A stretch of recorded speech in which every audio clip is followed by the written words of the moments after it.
tell you about the moment I became a cartoonist. I was sitting in Ben's Delicatessen, and an angel walked in the door and said, "You are going to be a cartoonist." And from that point on, I knew that I was going to be a cartoonist. I knew I was blessed.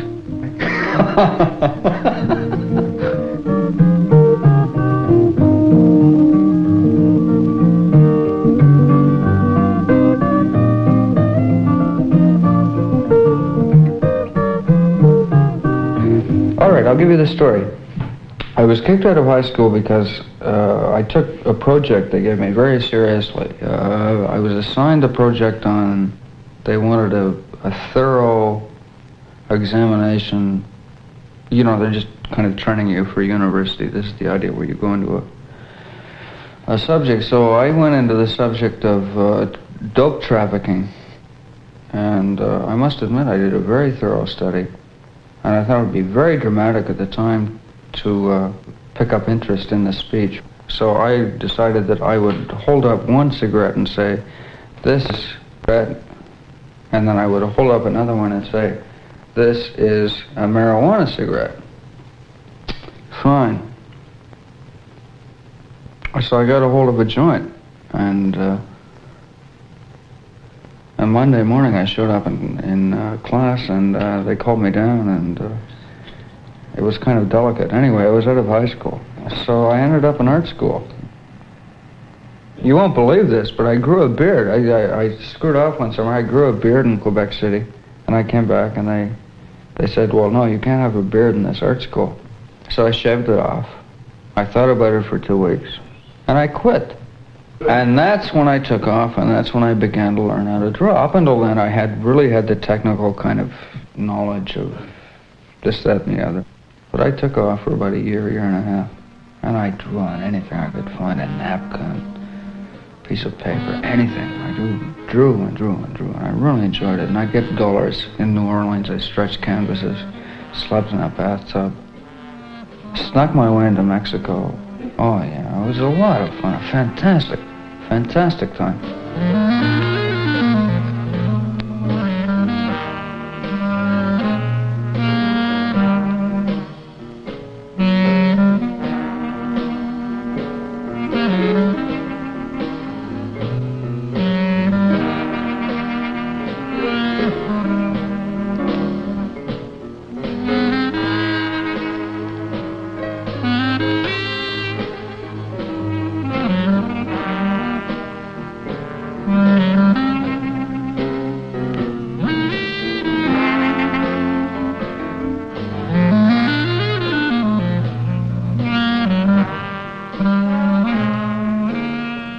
Interesting thing that I don't think cartoonists, caricaturists in particular, give enough credit to. Caricature has developed with photography. Caricature in the 19th century was very wooden. Perhaps a caricaturist had one photograph or one chance of seeing a man in his life, and that's all he had to work with. Now I am in the position, or any caricaturist is in the position, of looking at hundreds and hundreds and hundreds of photographs of any particular individual. But you must remember, in political cartooning or caricature, whatever we're talking about, drawing is one element. It's a very important element. But then the secondary factor comes in, and this is very important in political cartooning. It's astoundingly important. All right, I can draw something, but it becomes a question of bending a thing a certain way to create a psychological impact within the design, to give a message, and so on, and it builds like that. And that's where the real creative process comes in. It's not in the drawing itself. It's more so in the in something that I enjoy, that I get an evil kind of charge out of. Because I know I'm getting the point across to myself, and I hope to God that someone else is getting it. Even if it's the angle of a tooth, even if it's, I don't know, all sorts of things, and you stick them in Quite often you get them past an editor. He doesn't even see it, you know. Poor guy. You sneak it in. You do whatever you can.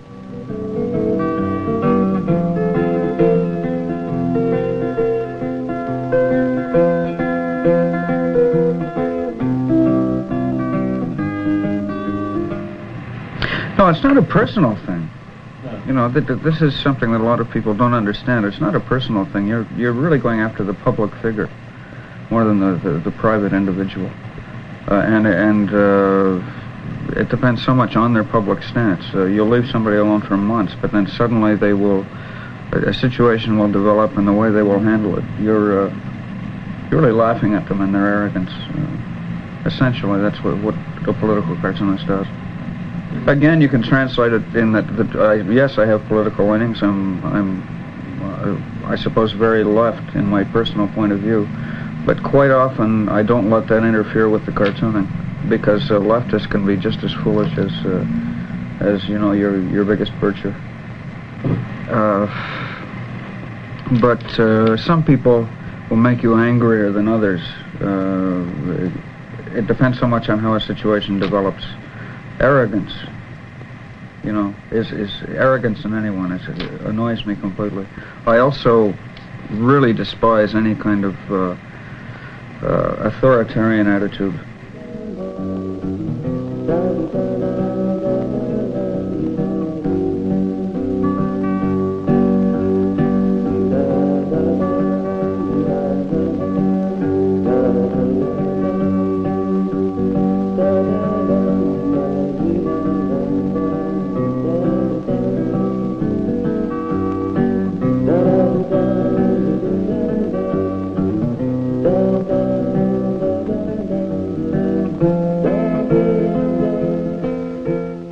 There's an association of political cartoonists, and they had a convention in Ottawa.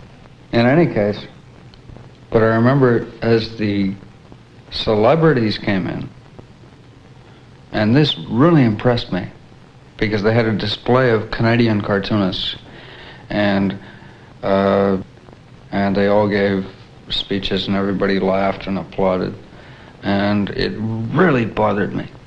It really bothered me. But I remember in particular when Trudeau came in, and he came winding around looking at the display. And I ran away, man. I ran away because I didn't want to meet that guy. But you see, the problem is that I might like the guy personally, because I have no doubt he can be charming when he wants to be. But nevertheless, he is an astounding hypocrite. Now, Lewis is a hypocrite. There's no doubt about that. But on the other hand, he is a guy who has paid his dues. He wasn't a rich kid who grew up in Outremont. And I'll give him that privilege when I do a drawing of him.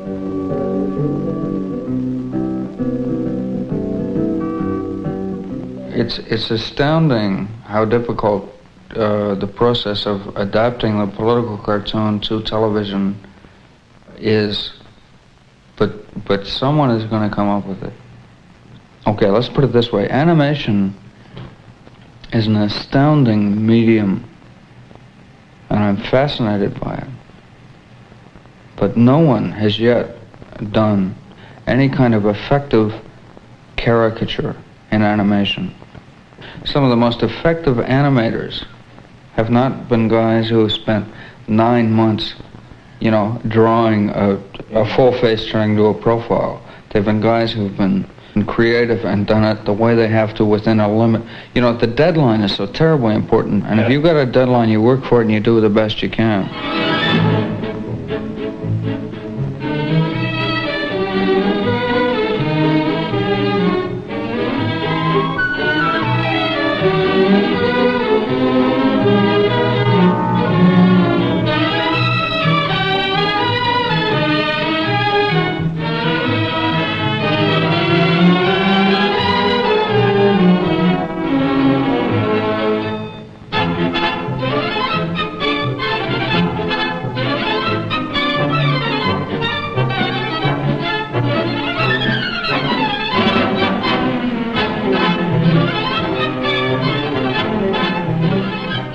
might come in sometimes with an idea straight.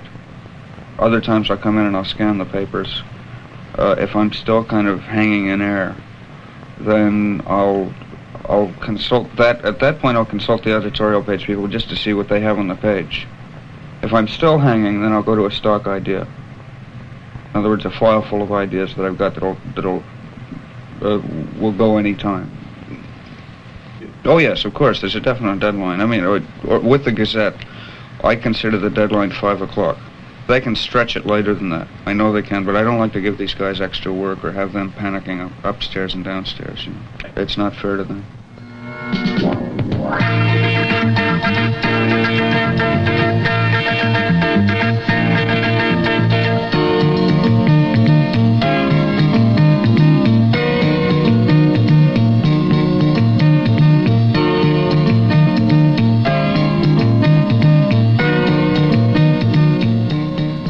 I really should point out something about political cartooning. You're dealing with a mass audience, and I like the limitation myself. I really enjoy it. It's not like I'm off in a garret doing a painting that only I am going to enjoy. And, you know, the old cliche, 50 years from now, I can trot downtown and have a show. Art itself is as much of a joke as politics. It's politics. I mean, art is politics. Everything is politics. And, you know, it's all a joke. God damn. And our system thrives in all this nonsense. It's nonsense.